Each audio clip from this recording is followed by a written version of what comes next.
Good morning বন্ধুরা, Angel Mithi চ্যানেলে তোমাদের সকলকে ওয়েলকাম। আজ আরও একটি ব্লগ নিয়ে চলে এসেছি আমি তোমাদের সামনে। তোমরা সবাই কেমন আছো? আশা করছি খুব ভালো আছো। আমিও খুব ভালো আছি। আর আজকে দেখেছো সূর্য মামা তাড়াতাড়ি উঠেছে, আর এদিকে আমার মেয়েও তাড়াতাড়ি উঠে পড়েছে। ওই জন্য আর কি আজকে তো ওকে নিয়েই আমাকে সব কাজ এগিয়ে নিতে হবে, কিছু করার নেই। এখন দেখো আমি বিছানাটা গুছিয়ে নিচ্ছি, কারণ সবাই তো ঘুম থেকে উঠে পড়েছি, তার জন্য এখন বিছানাটাও গুছিয়ে নিচ্ছি। মেয়েও ঘুম থেকে উঠে পড়েছে। এদিকে দেখো আমি এদিকে বিছানা ঠিক করছি, ও এদিকে বালিশের উপরে দাঁড়িয়ে দুষ্টুমি করছে। দেখছো কখন থেকে বলছে মাম্মা খাটে উঠবো, খাটে। মানে এত দুষ্টুমি করছে না, কি বলবো তোমাদের, বলে বোঝাতে পারবো না। এদিকে আমার বিছানাটাও গোছানো হয়ে গেল। আর দেখো মেয়ে খাটে উঠবে জন্য কেমন করছে, খাটে উঠেও পড়েছে। এদিকে আমি চা করে নিয়ে চলে আসলাম, মেয়ে আর আমি। চা আর মেয়ে হরলিক্স খাবে।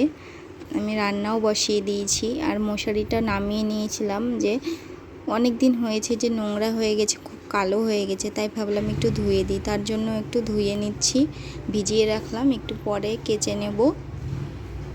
ঢ্যাঁড়স শস্য করবো, তার জন্য তেলের উপরে কালো জিরে দিয়ে ঢ্যাঁড়সটা দিয়ে দিলাম। এখন ঢ্যাঁড়সটাকে আলতোভাবে আঁচে ভেজে নিয়েছি, ভেজে নিয়ে দেখো সর্ষেটাও দিয়ে দিয়েছি। এখন হালকা হিটে রেখে দেবো। এই দেখো আমার ঢ্যাঁড়স পোস্ত হয়ে গেছে। এদিকে আমি ডালটাও করে নিচ্ছি, দেখো ডালটাও ঝোঁক দিয়ে দিয়েছি।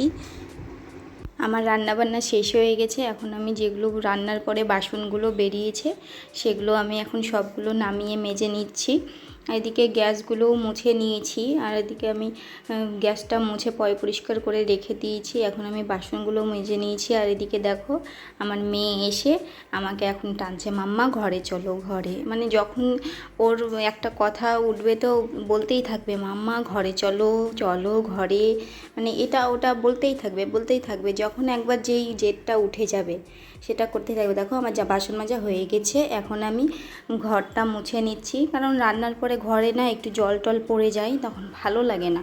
ওই জন্য আমি এদিকে রান্নাঘরটা রান্নার পরে মুছে নিই। এই যে দেখো আমার মোছা হয়ে গেছে রান্নাঘর। দেখেছো কাণ্ড, আমি ওইদিকে কাজ করছি আর ওইদিকে দেখছো ঘরে পুরো চাল ছিটিয়ে কি করে রেখে দিয়েছে। চালগুলো যে ছিটিয়ে রেখেছে এগুলো আমি পরিষ্কার করে আবার ছাদে চলে আসলাম জামা কাপড় মেলতে। ও চলে এসেছে আমার সঙ্গে সঙ্গে ছাদে, জানো তো। মানে আসলেই ওর দুষ্টুমি শুরু হয়ে যায়। এদিকে আমি ছাদে এসেছি, ও ছাদে চলে এসেছে। এখন খালি তোমরা দেখবে যে ও কেমন করে আমাকে জ্বালাতন করে, দেখেছো? এই যে আগে কিন্তু ওর ঘোরাঘুরি শুরু হয়ে গেছে, এখন দেখো জল নিয়ে নন্না করবে।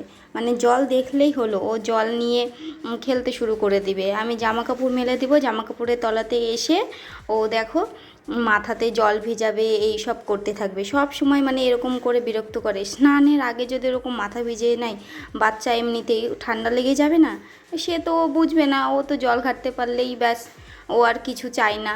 এদিকে দেখো কি খালি ঘুরে ঘুরে বেড়াচ্ছে। কদিন বৃষ্টিতে বেরোতে পারিনি, এখন ছাদে এসে দেখো ঘুরছে। আরে রৌদ্রু এসেছে না, তাই বলছে মাম্মা কত রৌদ্রু, কত দূর এরকম বলে। ছাদ থেকে এসে আমি এখন ঘরটা মুছে নিচ্ছি, কারণ সকালে ঘর মোছা হয়েছিল না। খালি এমনি স্নান টান করে ঘরটার ঝাড় দিয়ে স্নান টান করে আমি ঠাকুর পুজো দিয়ে রান্না করতে শুরু করে দিয়েছিলাম। কারণ ওর পাপা চলে আসলে তখন আবার রান্না না হলে আবার বলবে রান্না হয়নি, তখন আবার বসে থাকবে।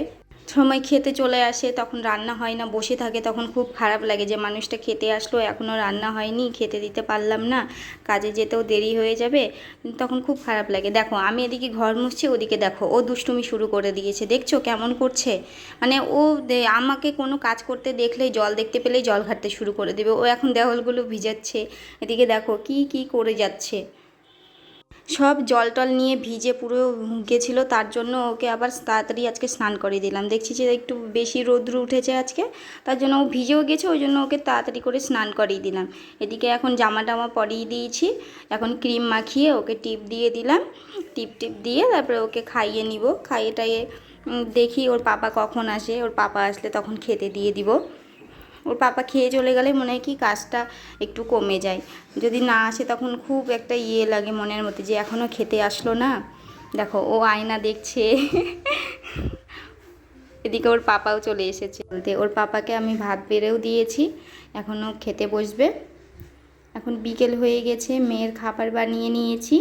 এখন তো বিকেল হয়ে গেছে, মেয়ের খাবারও রেডি করে নিয়েছি, মেয়েকে এখন খাওয়াবো। আজকের ভিডিওটা এখানেই শেষ করছি। দেখা হচ্ছে তোমাদের সঙ্গে পরবর্তী ভিডিওতে। আর হ্যাঁ, আমার এই ভিডিও যদি তোমাদের ভালো লেগে থাকে তাহলে অবশ্যই লাইক, কমেন্ট, সাবস্ক্রাইব করে আমার পাশে থেকে যেও আমার প্রিয় বন্ধুরা। আগামী দিনে যেন আমি আরও দূর এগিয়ে যেতে পারি, তার জন্য ধন্যবাদ আমার এই ভিডিওটা দেখার জন্য। ওকে, বাই বাই। আজকের মতন এখানেই শেষ করছি। টাটা।